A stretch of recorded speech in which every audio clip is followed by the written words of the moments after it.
Now today we will deal with the structure of embryo sac, that is female gametophyte. Now in angiosperm the female gametophyte is called as embryo sac. Embryo sac is an oval multicellular haploid structure which is embedded in the nucleus towards the microbial half of the ovule. It is covered by a thin membrane derived from the parent megaspore wall. The typical and most common type of embryo sac found in 80% of flowering plants is polygonum type. That means in plants mostly a typical type of embryo sac it is found and it is called as polygonum type of embryo sac. Now you can see the structure.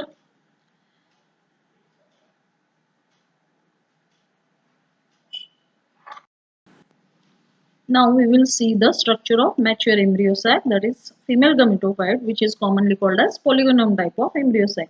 Now it is actually a 8 nucleus structure, but it is made up of 7 cells, that is 3 micropylar uh, present at 3 micropylar end, 3 at chalazal end, 1 at the central place. It is formed by one meiosis, that is formation of 4 megaspores from one MMC, and 3 mitosis, that is inside the functional megaspore.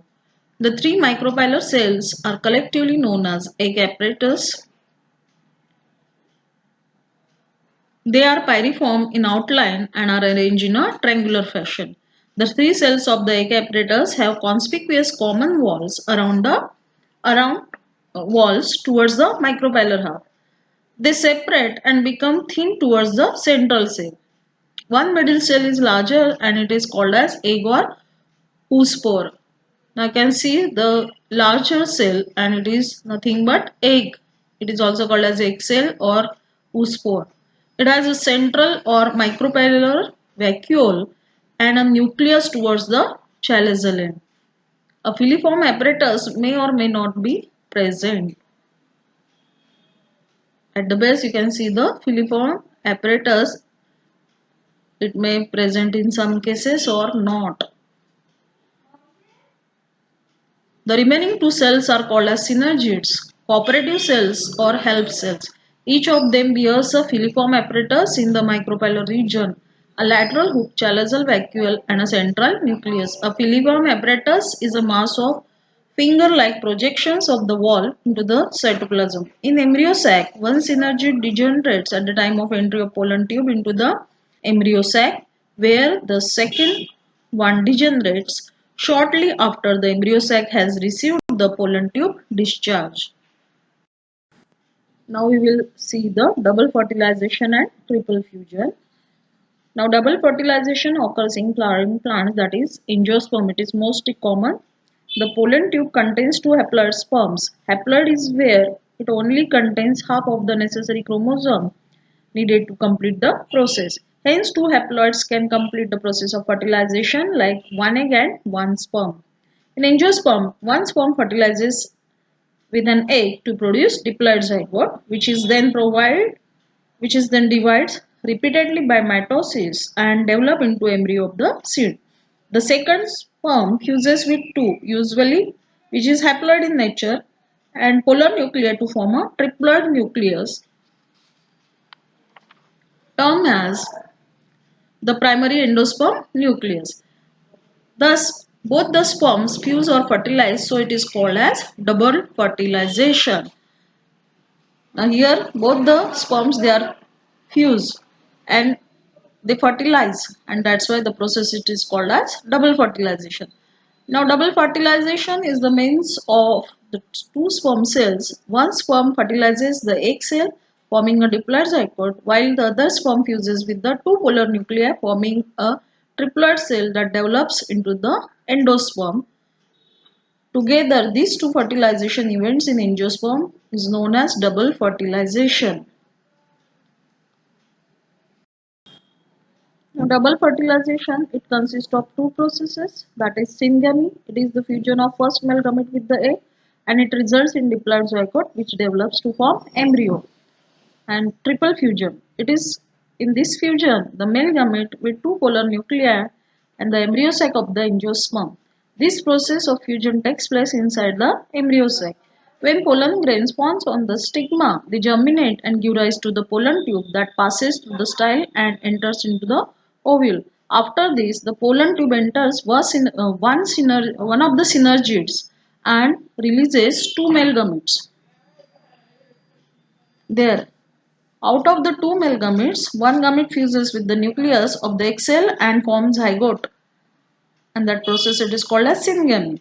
The other male gamete fuses with the two polar nuclei present in the central set to form diploid primary endosperm nucleus. Since this process involves fusion of three haploid nucleus, it is known as triple fusion, and it results in the formation of endosperm.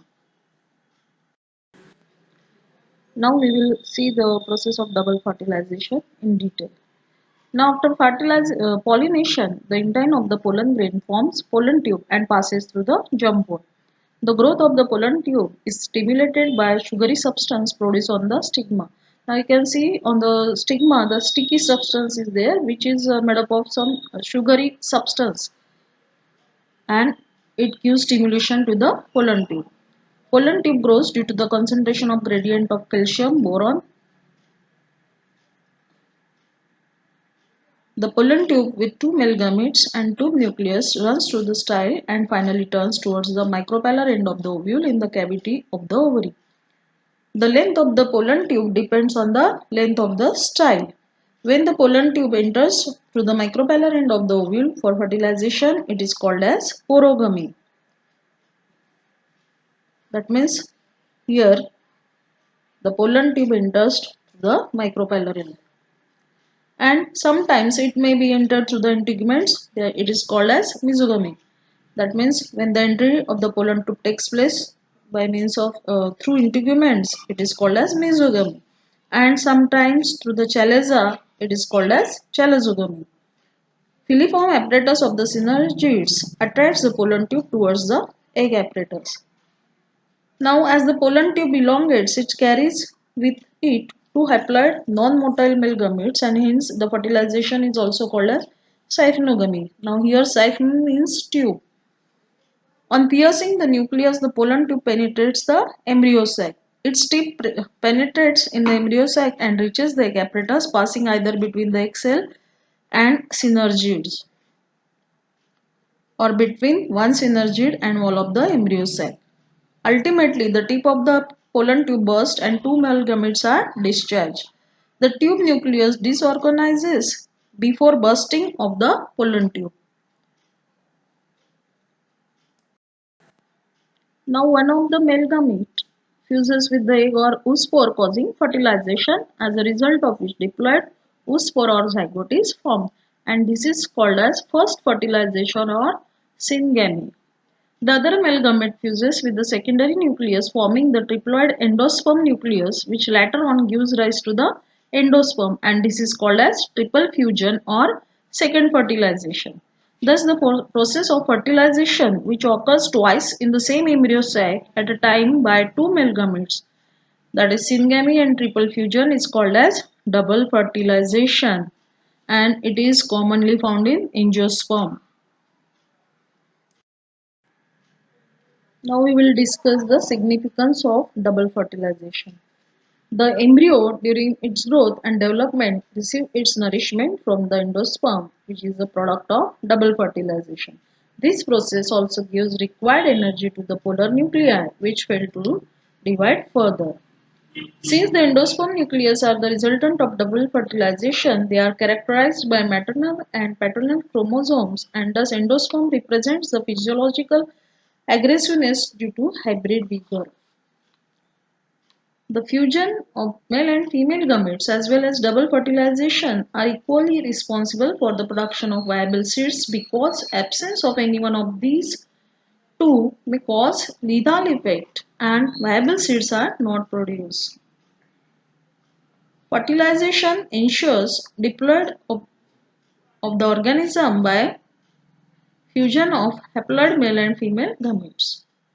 Fertilization provides new genetic constitution to the embryo, and this process increases the metabolic activities and the rate of protein synthesis of the egg and initiates the embryogenesis.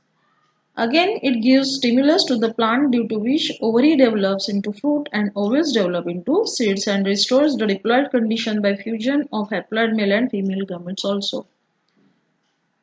Fertilization results in the formation of diploid zygote which develops into an embryo and gives rise to a new plant which provides nourishment to the developing embryo. It again brings about recombination of characters resulting in variation among the offsprings also. In this way, these are the significance or importance of double fertilization in angiosperm.